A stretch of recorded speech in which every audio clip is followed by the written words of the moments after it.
మీకు ఎట్లా దీంట్లోకి ఏ సంఘటన ద్వారా మీరు దీన్ని పుచ్చుకున్నారు? జీవన విద్య అని ఒక ప్రోగ్రామ్ నడుస్తుంటుంది IIIT హైదరాబాద్లో, human values and professional ethics అని.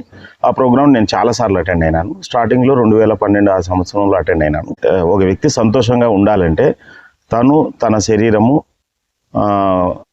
కుటుంబము, సమాజము, పర్యావరణం ఈ అన్ని వ్యవస్థలతో కలిసి పనిచేస్తుంటాడు. కాబట్టి ఈ అన్ని వ్యవస్థలను అర్థం చేసుకుంటే ఫస్ట్ ఏదన్నా ఇబ్బందులు ఉంటే ఓవర్కమ్ అవుతాడు అన్నట్టు. ఈ అన్ని వ్యవస్థలను ఎలా అర్థం చేసుకోవాలనేది ఈ జీవన విద్య అనే ప్రోగ్రాము.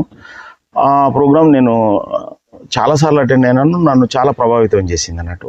సో దాంట్లో నాకు తెలిసి వచ్చింది ఏంటంటే, ఏదైనా ఒక సమస్య ఉందంటే దానికి సొల్యూషన్ ఉంటుంది. ఆ సొల్యూషన్ మీద పని చేయాల్సిన బాధ్యత సమస్యను అర్థం చేసుకున్న వాళ్ళకి.